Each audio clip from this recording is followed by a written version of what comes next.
ल त गाइस है अब डे 3 हाम्रो स्टार्ट भइसकेको छ। डे 3 चाहिँ कहाँबाट स्टार्ट हुनेवाला छ भन्दाखेरि चाहिँ मकैबारीबाट है हामी अब मकै गर्नु जानु आँटिसकेको छु। यहाँ हाम्रो मेन हतियार वेपनहरू यहाँ छ। हाम्रो भाउजू आमा उपर किचनमा छ, पापा ऊ दैलो लक गर्नुहुँदैछ है। फेरि पनि एक झलक यहीँ यो फुलको नजारा। ल जो त्यहाँदेखि चाहिँ उता चाहिँ है हाम्रो उता आफ्नै काममा लाग्नु अलिकति मकै छ हो, त्यो गुरिसकेर चाहिँ त्यहाँदेखि चाहिँ हामी आफ्नो काममा लाग्ने छ। हाम्रो आजको स्पेसल कुक चाहिँ यहाँ भर्खर उठ्दै सुतेर, यहाँ भर्खर उठ्दै उठेर लुगा पनि पट्याउँदैन यत्तिकै छोइरहेको छ हो। ल त अब है हामी चाहिँ डेस्टिनेसनमा आइसकेको छौँ। यो मकै चाहिँ श्री पञ्चमीमा छरेको मकै चाहिँ अहिले यत्रो भएको छ है। यहीँ हो आमा पापाहरू त्यहाँ छ है। यही हो अब यो यति छ, यति सकेर चाहिँ माथि त्यहाँदेखि के पो आफ्नै काममा लाग्छ नि त हामी सबैजना।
पहिला कस्तो दामी भएको थियो नि कोपी बुटोलीहरू।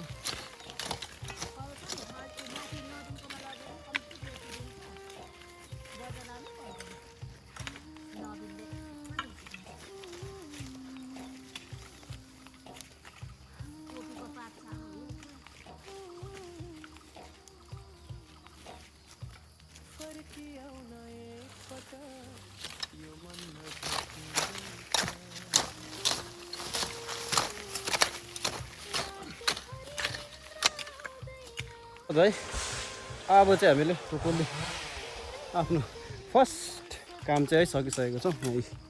यसरी यसरी गर्नुपर्ने हुन्छ है। यो भर्खर आएर सकाएको है। यहाँ आलुबारी हो यो।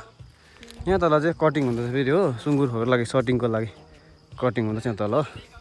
त्यही हो आजको फर्स्ट काम सकिसकेको छ। अब सेकेन्ड काम चाहिँ माथि सोलिङ बुन्नुपर्ने छ। अब खानाहरू खाएर मात्रै होला त्यो चाहिँ हो। घाम लागिरहेको छ मजाले कि गरम भइरहेको छ गरम। यसले त भातै पकाएको छ रहेछ साला हेर, भातै पकाएको छ रहेछ भर्खर आलु धुँदैछ। हेर्नु त कस्तो किराले खाएको छ। म त हरेस राख्नु नि त माथि 8 वर्ष आलु यहाँ घरमा आलुले साथ छोडेको छैन। बाबु मैसाले चाहिँ यहाँ आलु पकाउनु छ। हेर न आलु किरा लागेर कमिया लागेर जस्तो भइरहेको छ। त्यही हो अब यहाँ भोक हल्का लाग्यो। अब चाहिँ खाना खाएर मात्रै पर काम हुन्छ। ल त है अब चाहिँ खानासाना खाएर तल काम सकेर अब यहाँ हामी यो सोलिङ बुन्नु आएर चाहिँ म यो चाहिँ यस्तो हिजो कटिङहरू गरिसकेको छु। पापा त्यहाँ छ है। अब सोलिङ बुन्नु पर्ने हुन्छ यहाँ चाहिँ है। त्यो हेर्नु होला तपाईँहरू होइन, तपाईँहरूलाई कति खर्च हुनेछ र कति के लाग्ने सबै तपाईँहरूलाई डिटेल्समा म है यो भिडियो थ्रु आउनेछ तपाईँहरूलाई है। भिडियो चाहिँ हेरिरहेको हुनुपर्ने अवस्था हुन्छ। सो तपाईँहरूले कतिवटा कुराहरू तपाईँलाई थाहा हुन्छ नि त, तपाईँहरूले पनि प्लानिङहरू गरिरहेको हुन्छ नि त। सो त्यही भएर चाहिँ है त्यही कुराहरू चाहिँ म देखाउँदैछु, हेर्दै गर्नु होला।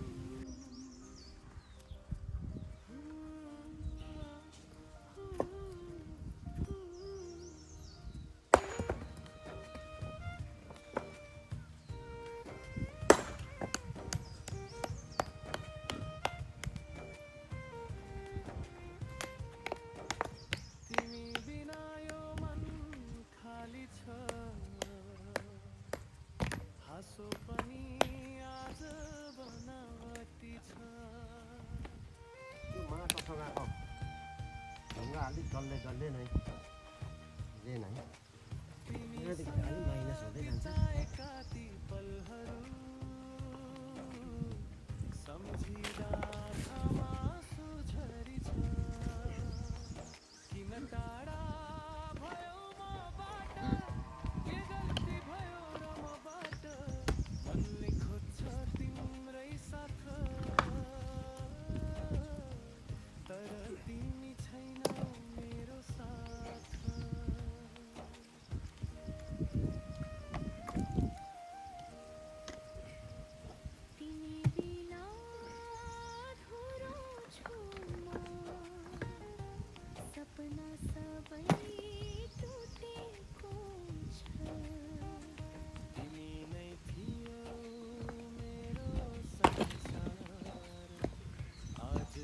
ओरमाले गरेर अब यत्रो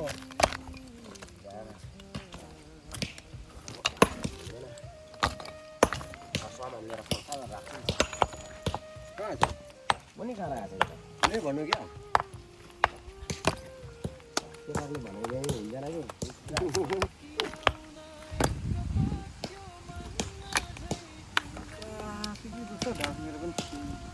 कति बज्यो 2:11 महिला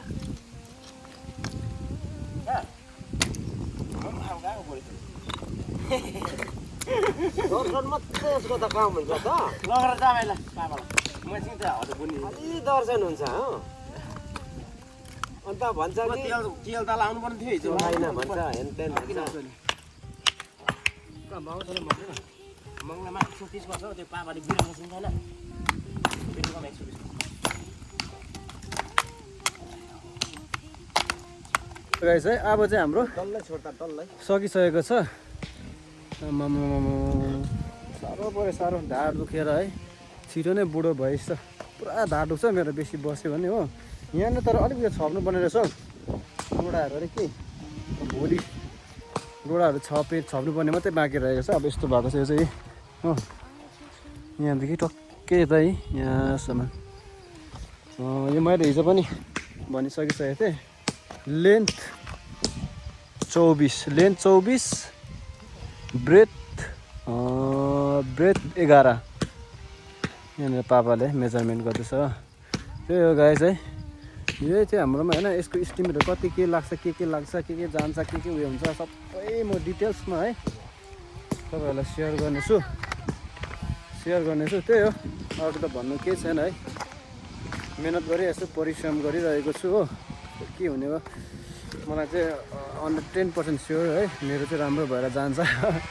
अन्त त्यही हो गाइस है, तपाईँहरू पनि इच्छा गर्नुहुँदैछ भने है यो मेरो भिडियो तपाईँहरू टोटल्ली हेर्दै गर्नुहोस् होइन। तपाईँहरूलाई यतिको चाहिँ म मेरोमा अन्दाज हुन्छ। यो चाहिँ बिना मिस्त्री चार्ज है, मिस्त्री चार्जलाई हामीले फेरि माथि पुग्छ नि त, त्यही भएर है।